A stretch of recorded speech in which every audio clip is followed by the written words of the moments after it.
In this video, I'll review AP Psychology Unit 5 in about 40 minutes. Occasionally throughout the video, I'll refer to the Unit 5 study guide and flashcards. You can grab these via the links in the description and pinned comment. The study guide is designed for you to fill out while watching this video so you can thoroughly study this whole unit as fast as possible. Okay, let's get started. Unit 5 of AP Psychology is all about health psychology. Let's dive into Unit 5.1, which starts with a definition of health psychology. Health psychology is a field of study that explores how our behaviors, emotions, and thoughts influence our overall health. It looks at how these factors can affect both our physical health, like how likely we are to catch a cold or how well we recover from illness, and our mental wellness, such as our stress levels and happiness. Now that we have a working definition, the rest of Unit 5.1 is all about stress. Stress can increase our likelihood of developing disorders and disease. It is not only something that affects the mind, it has been linked to physiological issues such as hypertension, digestive issues, headaches, and immune suppression. This unit looks at 4 key concepts related to stress: stressors, the general adaptation syndrome, the tend and befriend theory, and coping mechanisms. Stressors are any demands or challenges that require a person to adjust. We will look at 2 types of stressors: eustress and distress. Eustress is a positive form of stress that helps a person stay motivated and alert. It often comes from exciting or meaningful situations like starting a new project, training for a sport, or performing on stage. Eustress can improve performance and promote growth when a person feels capable of meeting the challenge. Distress is a negative form of stress that feels overwhelming or unmanageable. It can lead to anxiety, frustration, or physical exhaustion. Distress tends to harm health over time, especially when it builds up without relief. Stressors can also be grouped based on their source and duration. 3 we will look at are traumatic events, daily hassles, and adverse childhood experiences. Traumatic events are intense, often life-threatening experiences that cause strong emotional or physical reactions. Examples include natural disasters, car accidents, or violent attacks. These events may cause long-lasting stress and can lead to conditions such as post-traumatic stress disorder. Daily hassles are small, routine challenges that happen frequently. These include things like traffic, running late, schoolwork pressure, or minor disagreements. On their own, daily hassles might seem minor, but when they pile up, they can seriously affect mood, focus, and health. Adverse childhood experiences are deeply stressful events that happen during childhood. These may include abuse, neglect, or growing up in a home with addiction or domestic violence. Adverse childhood experiences are especially harmful because they can shape brain development and stress response systems, affecting mental and physical health throughout a person's life. Now let's look at general adaptation syndrome. This is a model that explains how the body responds to stress over time. It describes a 3-stage process that people go through when facing a prolonged stressor. The 3 stages we will look at are the alarm stage, the resistance stage, and the exhaustion stage. The alarm stage is the body's immediate reaction to a stressor. This is when the fight, flight, or freeze response is activated. The body releases stress hormones like adrenaline to prepare for quick action. Heart rate increases, breathing speeds up, and muscles tense. The resistance stage occurs if the stress continues beyond the initial shock. During this phase, the body tries to adapt and maintain balance while staying alert. Energy is still being used to cope with the stress, but not as intensely as during the alarm stage. The exhaustion stage happens when the stress lasts too long, or when the body's resources are used up. At this point, the body can no longer maintain its response, and physical or mental breakdowns may occur. This is the stage when a person is most vulnerable to illness or burnout. If you're following along using the study guide, pause the screen now to check that you've filled out the general adaptation syndrome table correctly. Third, we have tend and befriend theory. This theory describes an alternative response to stress. Instead of fighting or fleeing, some people respond by caring for others and seeking social support. This coping pattern is called tending and befriending, and it's more commonly seen in women. It suggests that reaching out and forming connections may be an instinctive way to reduce stress and protect well-being, both for the individual and for those they care for. Lastly, we have strategies for coping with stress. Psychologists group coping methods into two broad types: problem-focused coping and emotion-focused coping. Problem-focused coping means viewing the stress as a challenge to be solved. A person using this strategy takes steps to remove or reduce the source of stress. For example, someone who's stressed about an upcoming test might cope by creating a study plan or asking a teacher for help. This type of coping works best when the person has some control over the situation. Emotion-focused coping means trying to manage how you feel in response to stress, rather than trying to change the situation itself. People might use relaxation techniques like deep breathing, meditation, or calming music. Others might talk to friends, journal, or take medication prescribed for anxiety. This type of coping is helpful when the situation can't be changed, like dealing with a loss or managing ongoing illness. Okay, that's it for Unit 5.1. Here's the list of key terms from this section. I've added them all to the flashcard set that you can grab through the link in the description. At this point, you should also have completed the study guide for this section. Check the answer key before moving on. Now, let's move on to Unit 5.2. Unit 5.2 focuses on positive psychology, which is the scientific study of what helps individuals and communities thrive. Rather than focusing on illness or dysfunction, positive psychology explores how people build well-being, resilience, and fulfillment, even during or after difficult experiences. Instead of asking, "What's wrong with people?"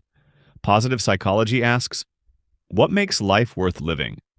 AP Psychology requires that you know about three concepts in positive psychology: the value of expressing gratitude, signature strengths and virtues, and post-traumatic growth.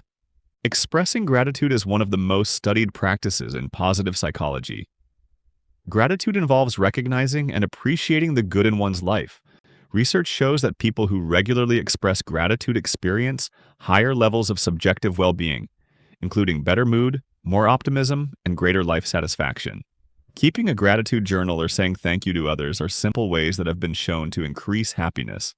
Now let's look at positive psychology's perspective on strengths and virtues. According to positive psychology, signature strengths are personal qualities that reflect a person's best traits, like creativity, honesty, kindness, or perseverance. When people identify and use these strengths in daily life, they tend to experience more happiness, motivation, and confidence. Research in positive psychology has grouped these strengths into 6 broad categories of human virtue. The 6 categories we will look at are wisdom, courage, humanity, justice, temperance, and transcendence. Wisdom includes traits like curiosity, love of learning, and good judgment. Courage includes bravery, persistence, and integrity. Humanity includes kindness, empathy, and social intelligence. Justice includes fairness, leadership, and teamwork. Temperance includes self-control, humility, and prudence. Transcendence includes gratitude, appreciation of beauty, hope, and spirituality. Using your signature strengths, especially when they align with these 6 virtues, creates positive objective experiences like increased motivation, deeper relationships, and stronger engagement with life. Now let's look at post-traumatic growth. This is a form of positive change that can occur after a person goes through a deeply challenging or traumatic event. While trauma can cause distress and suffering, some people report growing stronger afterward in certain areas of life. They may feel a deeper appreciation for life, stronger relationships, or a renewed sense of purpose. Post-traumatic growth is not simply bouncing back. It is about moving forward with new insight or strength gained through adversity. Okay, that's it for positive psychology. Here's the list of key terms from this section. I've added them all to the flashcard set that you can grab through the link in the description. At this point, you should also have completed the study guide for this section. Check the answer key before moving on. Now, let's move on to Unit 5.3. Unit 5.3 explains how psychologists identify and classify psychological disorders. Psychological disorders are identified using several key factors. These include the level of dysfunction, perception of stress, and deviation from social norms. Level of dysfunction refers to how much a person's behavior or thoughts interfere with daily life. Perception of distress refers to how much suffering the person reports.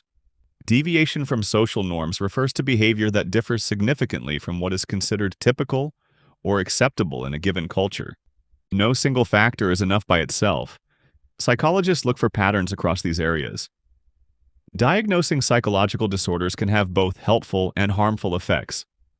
A diagnosis can give people access to treatment, support, and understanding, but it can also lead to negative consequences, such as stigma, discrimination, and mislabeling. Cultural and social factors like racism, sexism, ageism, and societal norms can influence how a diagnosis is received or applied. This is why mental health professionals are trained to consider individual identity and context in the diagnostic process. Classifying psychological disorders requires formal systems and clinical expertise. Psychologists use evidence-based diagnostic tools and follow professional guidelines to make accurate diagnoses. Two major classification systems are widely used. The Diagnostic and Statistical Manual of Mental Disorders is produced by the American Psychiatric Association and is commonly used in the United States. The International Classification of Mental Disorders is produced by the World Health Organization and is used internationally. These manuals are regularly updated to reflect new research and changes in clinical practice. Only professionals with specialized training are qualified to make official diagnoses using these tools. Okay, the rest of Unit 5.3 looks at 9 different approaches to diagnosing and treating clients. You might recognize many of these approaches already. Earlier units in AP Psychology have covered many of these perspectives, but for this unit, it's time to apply each of these perspectives to see how they're used for mental health diagnosis and treatment. Keep in mind that most psychologists use an eclectic approach when working with clients. This means they draw on more than one of the psychological perspectives on the screen to understand and treat any one mental disorder. Psychologists acknowledge that no single theory explains everything, and that different methods may be more helpful depending on the person and the situation. Let's look at what you need to know about each perspective in order. First, we have the behavioral perspective. This perspective explains psychological disorders using the concepts of classical and operant conditioning, which we discussed in Unit 3.7 and 3.8. In particular, it focuses on maladaptive learned associations, which is a situation where a person has learned unhelpful associations such as fear of elevators or avoidance of grocery stores.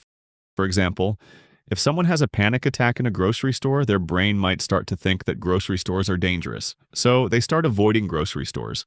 In this example, we've used behaviorism to explain how someone has developed a panic disorder. Next is the psychodynamic perspective. This perspective focuses on unconscious thoughts and early life experiences as causes of mental disorders. This approach suggests that unresolved conflicts from childhood may lead to symptoms later in life. For example, someone who represses anger from past relationships may develop anxiety or depression without realizing why. Next is the humanistic perspective. This perspective explains mental disorders in terms of a lack of social support or an inability to fulfill your potential. This approach emphasizes the importance of feeling accepted, understood, and capable of personal growth. When people are denied these needs, they may develop feelings of worthlessness or hopelessness. Next is the cognitive perspective. This perspective views mental disorders as the result of maladaptive thoughts, beliefs, or attitudes. This includes negative thinking patterns, such as assuming the worst or believing you are powerless. Cognitive therapy aims to help people recognize and change these unhelpful thought patterns. Next is the evolutionary perspective. This perspective looks at psychological disorders as traits or behaviors that may have once helped humans survive or reproduce, but no longer serve those purposes. For example, extreme phobias may have once helped early humans avoid danger, but in modern life, they can interfere with basic functioning. Next is the socio-cultural perspective. This perspective focuses on how social and cultural dynamics can lead to mental health disorders. This includes issues like poverty, discrimination, and cultural practices that may lead to distress. Next is the biological perspective. This perspective looks at genetic and physiological factors as causes of mental disorders. This includes brain structure, neurotransmitter imbalances, and inherited traits. Biological treatments may include medication or medical procedures to restore balance in the brain. Next is the biopsychosocial model. This model assumes that mental health conditions result from a combination of biological, psychological, and social factors. For example, someone may be born with a genetic risk for depression, develop low self-esteem, and live in a stressful environment. All three layers interact to shape mental health. Finally, we have the diathesis stress model. This model suggests that mental disorders develop when a person with a genetic or biological vulnerability, called a diathesis, experiences a stressful life event.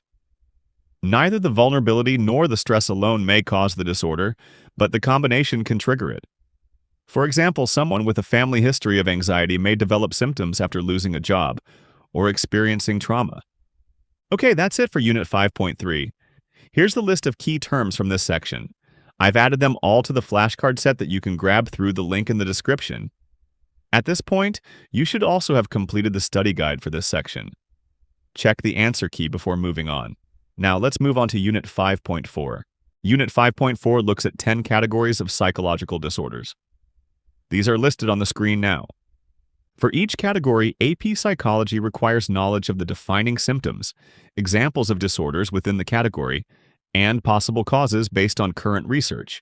Let's start with neurodevelopmental disorders. These are conditions that begin during the developmental period, usually in childhood. These disorders are diagnosed based on whether a child's behavior, communication, or learning ability fits what's considered typical for their age and maturity level. Two disorders included in this category are attention deficit hyperactivity disorder and autism spectrum disorder. People with attention deficit hyperactivity disorder may have trouble paying attention, staying still, or controlling impulses. People with autism spectrum disorder may struggle with communication, social interaction, or show repetitive behaviors. Possible causes of neurodevelopmental disorders can include environmental, physiological, or genetic factors. Some cases may be linked to prenatal exposures, differences in brain development, or inherited traits. Next are schizophrenic spectrum disorders. An individual with a schizophrenic spectrum disorder may have symptoms that are acute, meaning they appear suddenly and intensely, or chronic, meaning they develop gradually over time. Their symptoms may also be positive or negative. This doesn't refer to good versus bad. Rather, positive symptoms are symptoms that involve additional behaviors that are not normally present. This might refer to additional movements, thoughts, or behaviors. Negative symptoms involve the absence of behaviors that are normally present.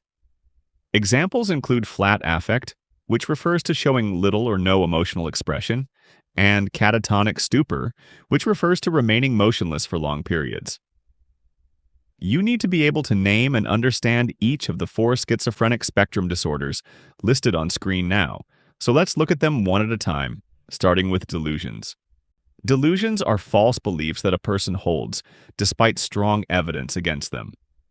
These are considered positive symptoms because they add something to a person's mental experience. Common delusions include delusions of persecution, which involve believing others are out to harm you, and delusions of grandeur, which involve believing you have exceptional abilities or fame. Hallucinations are false perceptions that seem real but are not based in the external world. These are also positive symptoms and can affect any of the senses, though auditory hallucinations such as hearing voices are the most common. Disorganized thinking or speech involves a breakdown in logical thought. A person may speak in confusing or nonsensical ways, such as creating a word salad, a jumble of unrelated or random words. This is considered a positive symptom. Disorganized motor behavior refers to unusual or erratic physical movement. This may manifest as positive symptoms, which would involve excitable movements, or negative symptoms, which would involve extreme stillness, known as stupor. Possible causes of schizophrenia appear to involve biological or genetic factors. Research points to neurotransmitter imbalances, especially dopamine, structural brain differences, and prenatal viral exposure as potential contributors. Okay, that's it for schizophrenic spectrum disorders. Next up is depressive disorders. Depressive disorders are marked by long-lasting periods of low mood and changes in thinking and physical functioning. A person may feel sad, empty, or irritable, and may have trouble sleeping, eating, or focusing. These symptoms interfere with daily life and may persist for weeks or even years. 2 disorders in this category are major depressive disorder and persistent depressive disorder. Major depressive disorder involves intense depressive episodes. Persistent depressive disorder is a chronic form with less severe but longer-lasting symptoms. Possible causes of depressive disorders include biological, genetic, social, cultural, behavioral, and cognitive factors. For example, a person might inherit a tendency toward low mood, experience ongoing social stress, or hold persistent negative beliefs about themselves. Next is bipolar disorders. These involve shifts between periods of depression and mania. Mania is a state of unusually high energy, impulsive behavior, and elevated or irritable mood. A person may talk quickly, take risky actions, or feel unstoppable. These manic episodes alternate with depressive episodes, which resemble those seen in depressive disorders. Two disorders in this category are bipolar I disorder and bipolar II disorder. Bipolar I involves at least one full manic episode, while bipolar II involves at least one hypomanic episode, which is a milder form of mania, along with depressive episodes. Possible causes of bipolar disorders include biological, genetic, social, cultural, behavioral, and cognitive sources. Like depressive disorders, bipolar conditions are influenced by many interacting factors, including brain chemistry, life experiences, and inherited traits. The next category is anxiety disorders. These are marked by excessive fear or anxiety, often accompanied by behavioral changes such as avoidance or hypervigilance. These feelings are intense, persistent, and interfere with daily life. We will look at 5 anxiety disorders: specific phobia, agoraphobia, panic disorder, social anxiety disorder, and generalized anxiety disorder. Specific phobia involves an intense fear of a particular object or situation that poses little or no actual danger. Common examples include acrophobia, fear of heights, and arachnophobia, fear of spiders. The fear is strong enough to interfere with everyday activities. Agoraphobia is the fear of being in situations where escape might be difficult or where help might not be available. This includes places like public transportation, open spaces, crowded areas, or being alone outside the home. The fear is often tied to feelings of being trapped or helpless. Panic disorder involves unexpected and repeated panic attacks, which are sudden episodes of intense fear, along with physical and emotional symptoms. These attacks may include rapid heartbeat, shortness of breath, dizziness, and a sense of impending doom. Panic disorder can take different forms across cultures. For example, the AP Psychology curriculum specifically mentions ataque de nervios, a type of panic attack experienced by people of Caribbean or Iberian descent, which involves its own specific symptoms, such as uncontrollable screaming, shouting, or crying. Social anxiety disorder is the fear of being judged, embarrassed, or rejected in social situations. It may cause people to avoid speaking, eating, or interacting in public. A related culture-specific example is Taijin Kyofusho, seen mainly in Japanese culture, in which individuals fear that their appearance or behavior will offend or upset others. Generalized anxiety disorder is a condition in which a person experiences persistent and excessive worry about many different areas of life. This worry is difficult to control and is often accompanied by restlessness, fatigue, and trouble concentrating. Possible causes of anxiety disorders include learned associations between specific stimuli and fear responses, maladaptive thinking patterns, and biological or genetic factors. Next is obsessive-compulsive and related disorders. This category of disorders involve repetitive thoughts or behaviors that interfere with a person's daily functioning. Two examples are obsessive-compulsive disorder and hoarding disorder. In obsessive-compulsive disorder, the person experiences obsessions, which are intrusive, unwanted thoughts, and compulsions, which are repetitive behaviors meant to reduce the anxiety caused by the obsessions. In hoarding disorder, the individual has persistent difficulty discarding possessions, regardless of their actual value, often leading to clutter and distress. Possible causes of obsessive-compulsive and related disorders involve learned associations, distorted thinking patterns, and biological or genetic factors. Next is dissociative disorders. Dissociative disorders are characterized by a disruption or disconnection in a person's memory, identity, consciousness, or sense of self. These disorders often develop after trauma or overwhelming stress. The disorders you need to know for this course are dissociative amnesia and dissociative identity disorder. In dissociative amnesia, a person loses memory of important personal information, often related to a traumatic or stressful event. In some cases, this condition may include fugue, which involves unexpected travel or wandering combined with memory loss about one's identity. In dissociative identity disorder, a person experiences two or more distinct identities or personality states, often as a response to severe trauma.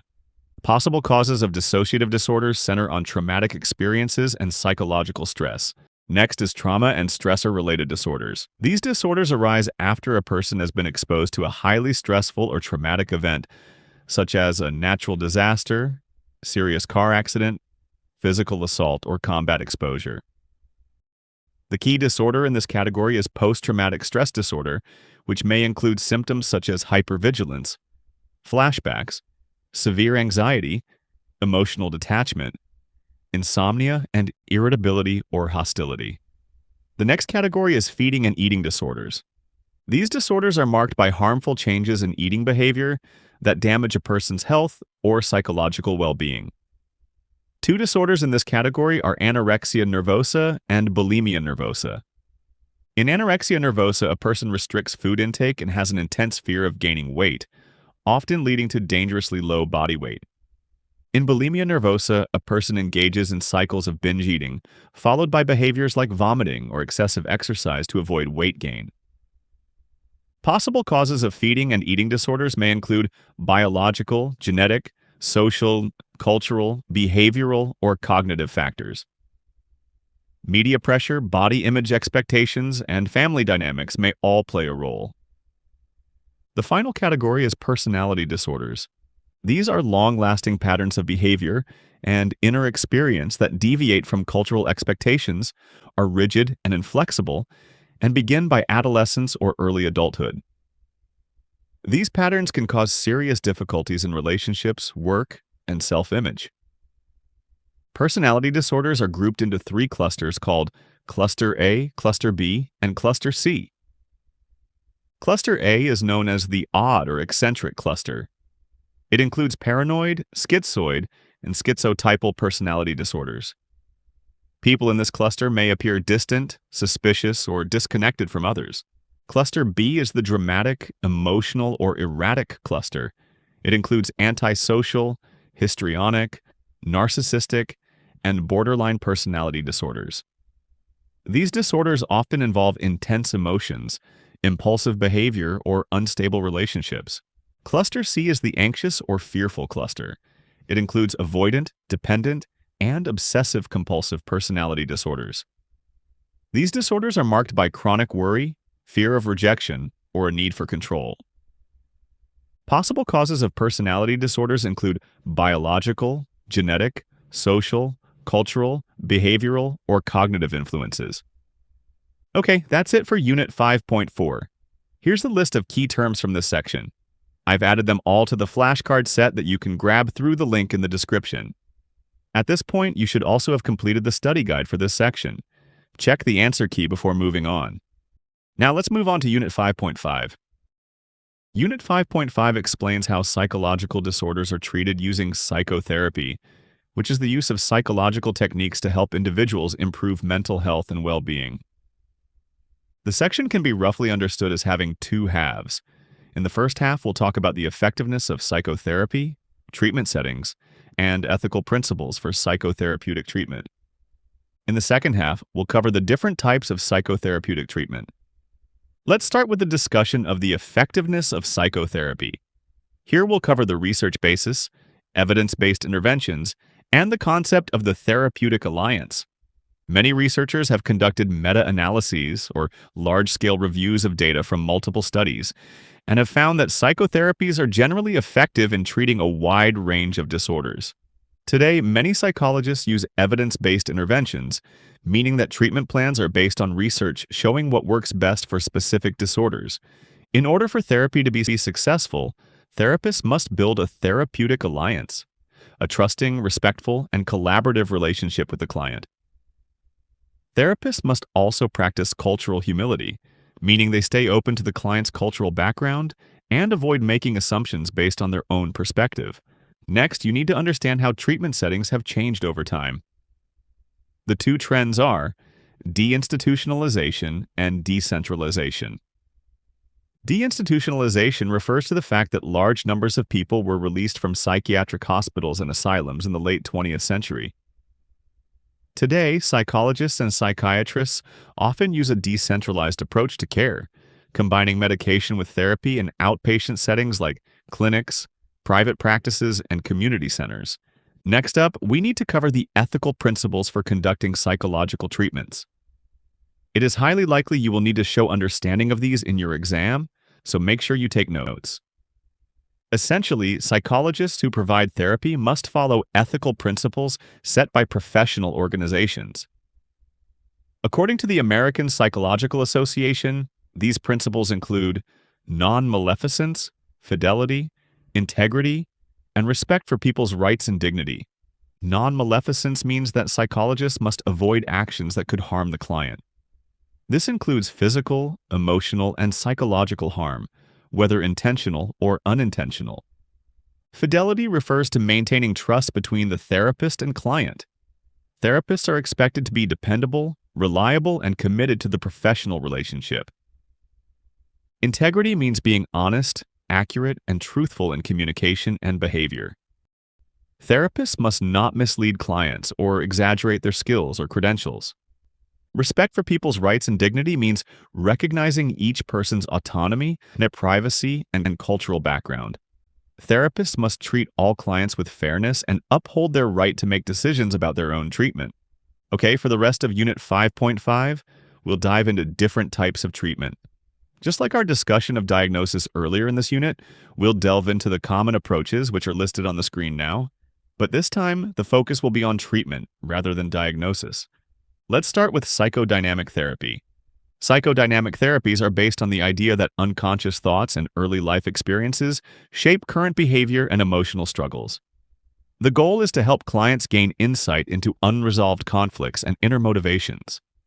We will look at two common techniques used in psychodynamic therapy: free association and dream interpretation.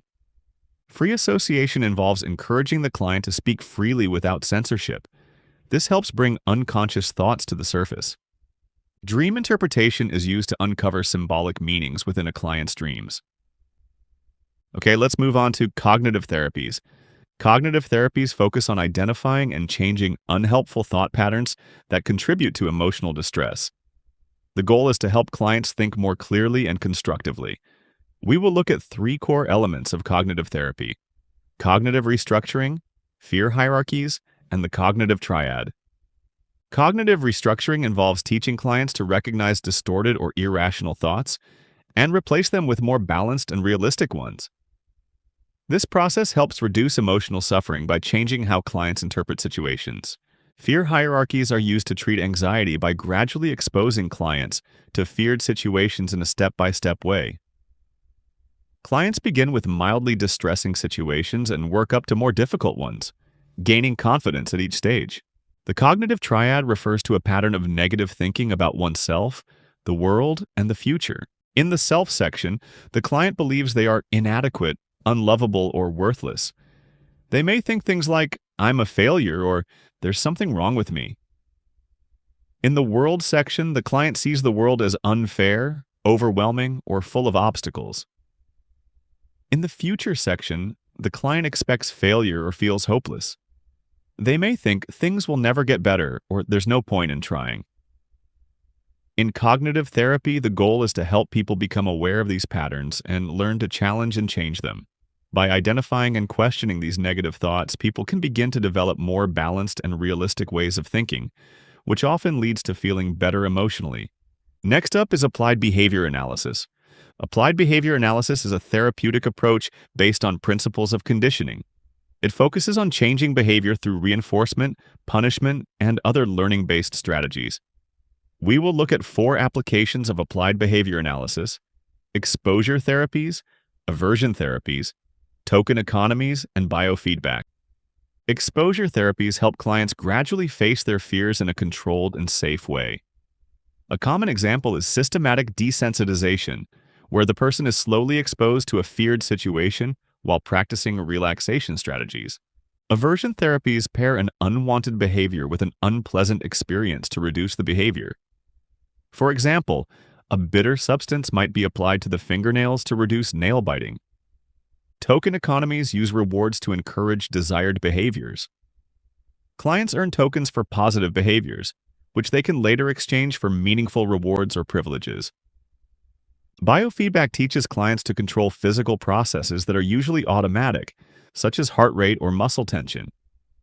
This technique helps people manage symptoms related to anxiety or depression by using feedback from sensors to improve regulation of the body's stress response systems. Next is cognitive behavioral therapy. This type of therapy combines strategies from both cognitive and behavioral approaches. The goal is to help clients change both their thoughts and their actions. Two examples of cognitive behavioral therapy are dialectical behavior therapy and rational emotive behavior therapy. Dialectical behavior therapy helps clients manage intense emotions by teaching skills like mindfulness, distress tolerance, and emotional regulation. It is especially useful for people who struggle with self-harm, mood swings, or unstable relationships. Rational emotive behavior therapy focuses on identifying and challenging irrational beliefs that lead to negative emotions. The goal is to replace those beliefs with more logical, helpful ways of thinking. Clients are then encouraged to practice new behaviors based on their new rational beliefs. Next is humanistic therapy. This therapy is grounded in the belief that people are inherently good and capable of personal growth. It emphasizes the client's subjective experience and focuses on helping them reach their full potential. We will look at two key components of humanistic therapy: active listening and unconditional positive regard. Active listening involves the therapist fully concentrating on what the client is saying and reflecting it back without judgment. This helps the client feel heard and encourages deeper self-exploration. Unconditional positive regard means that the therapist accepts the client without conditions or judgment. This creates a safe space where the client can be honest and begin to develop self-acceptance. Next, we have group therapy. This involves treating multiple clients together in a shared setting. It allows participants to learn from each other, practice social skills, and feel less alone in their struggles. In contrast, individual therapy is a one-on-one format that allows for more personalized attention. Each format has unique strengths and may be used depending on the goals of treatment. Next is hypnosis. Hypnosis is a therapeutic technique that can be effective in reducing pain and anxiety. However, research does not support using hypnosis to recover accurate memories or to revisit earlier stages of development. Therapists use hypnosis with caution, focusing on present moment experiences rather than memory retrieval. People can also be treated using psychoactive medications. These are substances that alter brain function to reduce symptoms of psychological disorders. They work by interacting with neurotransmitters in the brain. We will look at four major types of psychoactive medications: antidepressants, anti-anxiety medications, lithium, and antipsychotic medications. Antidepressants are used to treat mood disorders such as depression. Anti-anxiety medications are prescribed to reduce symptoms of anxiety and panic. Lithium is most commonly used to treat bipolar disorder. It helps stabilize mood swings by affecting neurotransmitter activity and reducing the intensity of manic and depressive episodes. Antipsychotic medications are used to treat conditions such as schizophrenia. They target neurotransmitters like dopamine to reduce symptoms such as delusions and hallucinations. Some medications can have side effects such as tardive dyskinesia, a movement disorder caused by disruptions in dopamine regulation. Lastly, we have surgical and invasive methods. These include psychosurgery, transcranial magnetic stimulation, and electroconvulsive therapy. Psychosurgery involves lesioning small parts of the brain. One historical form of psychosurgery is the lobotomy, which was widely used in the mid-20th century but is now almost never performed due to ethical concerns and serious side effects. Transcranial magnetic stimulation uses magnetic fields to stimulate areas of the brain involved in mood regulation. Electroconvulsive therapy uses controlled electrical currents to treat severe depression or other conditions when other treatments have not worked. Okay, that brings us to the end of Unit 5. Congratulations! If you've been following all the unit review videos in order, you've now reviewed the entire AP Psychology curriculum, but you'll need to have the ability to apply it in the exam. So here's what you need to do next. Grab the study guide in the video description to reinforce your knowledge of the information, and become a premium member to get an edge on your studies. You'll get in-depth tutorials and video walkthroughs of common Unit 4 questions you could face in the AP exam, and advanced study guides to help you ace the exam. Thanks for following along with these review videos, and best of luck with your studies.